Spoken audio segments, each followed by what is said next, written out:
अस्सलाम वालेकुम everyone and welcome back to all about psychology. आज हम एक बहुत इंपॉर्टेंट टॉपिक पर बात करने वाले हैं। What is the difference between stress, anxiety and depression. हम अक्सर अपनी डेली लाइफ में गुफ्तगू के दौरान कहते हैं आई एम सो स्ट्रेस्ड, मुझे बहुत एंजाइटी हो रही है, I think I am depressed. लेकिन क्या ये तीनों साइकोलॉजिकल टर्म्स वाकई एक ही चीज़ हैं? The answer is definitely no. Stress, anxiety और डिप्रेशन एक दूसरे से क्लोजली लिंक जरूर हो सकते हैं, लेकिन इनके कॉजेज़, इमोशनल पैटर्न्स और ड्यूरेशन बिल्कुल डिफरेंट होते हैं। सो इस वीडियो में हम इन तीनों कॉन्सेप्ट्स को इंतहाई सिंपल और साइंटिफिक अप्रोच के साथ समझेंगे ताकि आप इनके बेसिक डिफरेंसेस को क्लियरली आइडेंटिफाई कर सकें। So let's begin. सबसे पहले एक अहम मेडिकल रियलिटी को समझना ज़रूरी है। स्ट्रेस, एंजाइटी और डिप्रेशन आइडेंटिकल कंडीशंस नहीं हैं। इंसान अपनी ज़िंदगी में डिफरेंट चैलेंजिंग सिचुएशंस और डिफ़िकल्ट इमोशन एक्सपीरियंस करता है, लेकिन इन तीनों का कॉग्निटिव फोकस बिल्कुल मुख्तलिफ होता है। स्ट्रेस यूजुअली किसी करंट सिचुएशन या एक्सटर्नल प्रेशर के रिस्पॉन्स में पैदा होता है। For example exams, professional deadlines, financial workload या कोई इमीडिएट फिजिकल प्रॉब्लम। एंजाइटी ज़्यादातर पॉसिबल फ्यूचर थ्रेट्स पर फोकस करती है, यानी आने वाले वक्त का खौफ, what if something goes wrong. On the other hand, depression एक डीप रूटेड और परसिस्टेंट कंडीशन है जिसमें लो मूड, प्रोलॉन्ग्ड सैडनेस, एम्प्टीनेस। इस कंडीशन में उन एक्टिविटीज़ में इंटरेस्ट बिल्कुल खत्म हो जाता है जो पहले बहुत इंजॉयबल लगती थी। इसलिए इन तीनों कंडीशंस को एक ही क्लिनिकल लेबल देना बिल्कुल भी एक्यूरेट नहीं हो सकता। आइए अब कंसेप्चुअल डिफरेंसेस को तीन निहायत प्रैक्टिकल स्टेटमेंट्स के जरिए समझते हैं। So first is stress. Stress says too much to do right now, यानी इस वक्त मेरे ऊपर काम का प्रेशर बहुत ज़्यादा है। On the other hand, anxiety says what if something goes wrong tomorrow, यानी अगर कल कुछ बुरा हो गया तो मैं क्या करूँगा या क्या करूँगी। On the other hand, depression says I don't enjoy anything anymore, यानी अब ज़िंदगी में किसी भी चीज़ में कोई दिलचस्पी या खुशी बाकी नहीं रही। यहाँ एक बहुत इंपॉर्टेंट चीज़ जो आपको समझनी चाहिए कि ये एग्जांपल सिर्फ आपकी कंसेप्चुअल अंडरस्टैंडिंग और क्लिनिकल अवेयरनेस के लिए हैं। इन सिंप्लीफाइड स्टेटमेंट्स की बुनियाद पर किसी पर्सन को हम डायग्नोज या सेल्फ लेबल नहीं कर सकते। अब डिटेल से बात करते हैं स्ट्रेस की। साइकोलॉजिकल टर्म्स में स्ट्रेस को हम एक टेम्परेरी फिजिकल या इमोशनल रिएक्शन कह सकते हैं। जब हमारा माइंड किसी एक्सटर्नल डिमांड या सिचुएशन को अचानक परसीव करता है तो बॉडी उस चैलेंज को हैंडल करने के लिए रिस्पॉन्ड करती है। स्ट्रेस के दौरान एक person tension, irritability, mental fatigue या सीवियर ओवरवेल्म फील कर सकता है। स्ट्रेस की सबसे बड़ी पहचान ये है कि ये हमेशा किसी स्पेसिफिक ट्रिगर या चैलेंज से कनेक्टेड होता है, और जैसे ही वो एक्सटर्नल स्ट्रेस से रिजॉल्व होता है या ख़त्म होता है, स्ट्रेस का लेवल भी सिग्निफिकेंटली ड्रॉप हो जाता है। फॉर एग्जांपल, जब तक असाइनमेंट्स या एग्जाम्स चल रहे हैं स्टूडेंट स्ट्रेस फील करेगा, लेकिन एग्जाम खत्म होते ही बॉडी नॉर्मल स्टेट में वापस आ जाती है। स्ट्रेस के साइकोलॉजिकल मैकेनिज्म को मज़ीद क्लियरली समझने के लिए कुछ प्रैक्टिकल सिनेरियोस देखते हैं। इमेजिन करें कि आपका कल एक इंतहाई इंपॉर्टेंट प्रोफेशनल प्रेजेंटेशन है या कोई मेजर एकेडमिक प्रोजेक्ट है। आपके पास वर्कलोड बहुत ज़्यादा है और टाइम इंतहाई कम है। ऐसे में आपका ब्रेन इमीडिएट अलार्म सिग्नल भेजता है, समथिंग डिमांड्स माई absolute attention right now. Stress को आप एक सिंपल फिजिकल मेटाफर से भी याद रख सकते हैं। That is, stress is like carrying a heavy travel bag for a short distance. Pressure बिल्कुल रियल होता है, लेकिन जैसे ही आप डेस्टिनेशन पर पहुंचते हैं, यानी वो सिचुएशन आप हैंडल कर लेते हैं, तो उसका बर्डन आप पर से उतर जाता है and you feel free, your body becomes relax. अब आते हैं एंजाइटी की तरफ। एंजाइटी का पूरा स्ट्रक्चर फोकस फ्यूचर टाइमलाइन पर होता है। एक anxious mind constantly future uncertainties को एनालाइज करता रहता है। व्हाट माइट हैपन, अगर मैं कल परफॉर्म ना कर पाया तो, what if I fail. Anxiety में person physical restlessness, muscles tension या अनएबिलिटी टू रिलैक्स जैसी फीलिंग्स को एक्सपीरियंस करता है।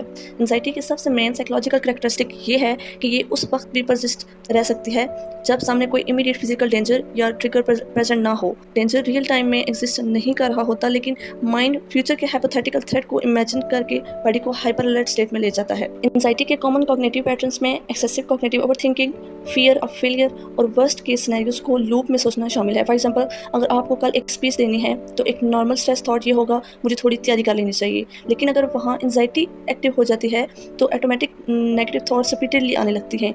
For example, what if I freeze completely, what if everyone laughs at me, what if my mind goes blank। Anxiety is like your brain preparing for a threat that may never actually happen। अब हम बात करते हैं clinical depression की। Depression को सिर्फ temporary sadness या एक बुरा दिन समझना एक बहुत बड़ी गलतफहमी है। डिप्रेशन एक सीरियस मेंटल हेल्थ कंडीशन है जो persistent low mood, pervasive loss of interest के साथ ऑपरेट करती है।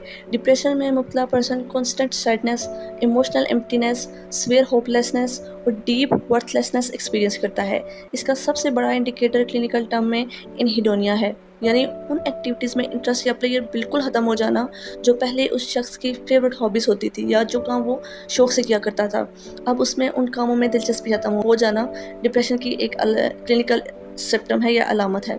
डिप्रेशन आपकी बेसिक फिजिकल फंक्शनिंग को कम्प्लीटली अफेक्ट करता है, जैसे आपका sleep cycle, physical energy, metabolic appetite, cognitive concentration और डेली लाइफ एक्टिविटीज़। डिप्रेशन की क्लिनिकल असेसमेंट के लिए हमेशा एक फ्रेज़ याद रखें, it is significantly more than just having a bad day. Okay, ज़िंदगी में हर इंसान कभी ना कभी लो, टायर्ड या टेम्परेली डिमोटिवेटेड फील करता है, लेकिन डिप्रेशन में ये सिम्टम्स मिनिमम 2 वीक्स या उससे ज़्यादा ड्यूरेशन के लिए डेली बेसिस पर परसिस्टेंट रहते हैं। कॉमन क्लिनिकल साइंस में chronic low energy, severe cognitive fatigue, feelings of inappropriate guilt और रेगुलर फंक्शनल इम्पेयरमेंट शामिल हैं। अगर किसी पर्सन को लगातार प्रोलॉन्ग लो मूड एक्सपीरियंस हो रहा है और उसकी वजह से उसकी प्रोफेशनल, सोशल या पर्सनल लाइफ सीवियरली इफेक्ट हो रही है, तो उसे सीरियस डायग्नोस्टिक इंडिकेटर माना जाता है, जहां उसके लिए इमीडिएट प्रोफेशनल मेडिकल इंटरवेंशन ज़रूरी होती है। अब इन तीनों कॉन्सेप्ट्स के मेन फीचर्स को एक क्लिनिकल फ्रेमवर्क में समराइज करते हैं। Stress, focus on current external pressure. Emotions, overwhelmed, connected to a specific immediate trigger. Anxiety, focus on anticipated future threats. Emotion, restless and worried, persists even without an active stressor. Depression, focus on persistent low mood and emotional emptiness. Experience loss of energy and interest. Severely impacts daily basic functioning. अगर आपको सिर्फ 3 structural definition याद रखनी हो तो stress क्या होता है? Current overload. एंजाइटी क्या होता है? Future fear. और अगर हम डिप्रेशन की बात करें तो ये होता है परसिस्टेंट परवेसिव लो मूड। ये सिर्फ एक सिंप्लीफाइड एजुकेशनल गाइडलाइंस हैं, ये कोई फॉर्मल क्लिनिकल डायग्नोसिस नहीं है। अब आते हैं सबसे प्रैक्टिकल सवाल पर, व्हाट कैन हेल्प। अपनी साइकोलॉजिकल वेलबींग को प्रोटेक्ट और सपोर्ट करने के लिए क्लिनिकल साइंस कुछ हाईली इफेक्टिव स्टेप्स रेकमेंड करती है। अपनी इमोशनल स्टेट को कम्प्लीटली आइसोलेट करने या सप्रेस करने के बजाय किसी trusted close friend, family member या सेफ स्पेस में शेयर करें। जब ब्रेन एक्सेसिव ट्रिगर हो तो शॉर्ट स्ट्रक्चरल ब्रेक्स लें, स्लो ब्रीथिंग प्रैक्टिसिंग करें और फिजिकल बॉडी को ग्राउंडिंग टेक्निक्स के जरिए रिलैक्स करें। एक स्टेबल बायोलॉजिकल रिदम मेंटेन करें जिसमें regulated sleep hygiene, nutritious meal और माइल्ड फिजिकल एक्सरसाइज शामिल हो। एंड मोस्ट इंपॉर्टेंटली, अगर आपके सिम्टम्स कंटिन्यूसली परसिस्ट कर रहे हैं और आपकी डेली लाइफ को अफेक्ट कर रहे हैं तो बिना किसी हेजिटेशन के प्रोफेशनल क्लिनिकल सपोर्ट कंसिडर करें। किसी साइकेट्रिस्ट या क्लिनिकल साइकोलॉजिस्ट से कंसल्ट करना वीकनेस नहीं है, बल्कि ये सेल्फ केयर और मेंटल हेल्थ अवेयरनेस का सबसे बेहतरीन मेथड है। तो आज हमने सीखा कि स्ट्रेस, एंजाइटी और डिप्रेशन साइकोलॉजिकल लेवल पर कम्प्लीटली यूनिक कंडीशंस हैं। स्ट्रेस करंट एक्सटर्नल प्रेशर है, एंजाइटी फ्यूचर अप्रीहेंशन है और डिप्रेशन एक परसिस्टेंट क्लिनिकल लो मूड है। ये video purely psychological educational purpose के लिए बनाई गई है। इसके बुनियाद पर हम किसी को डायग्नोसिस नहीं दे सकते।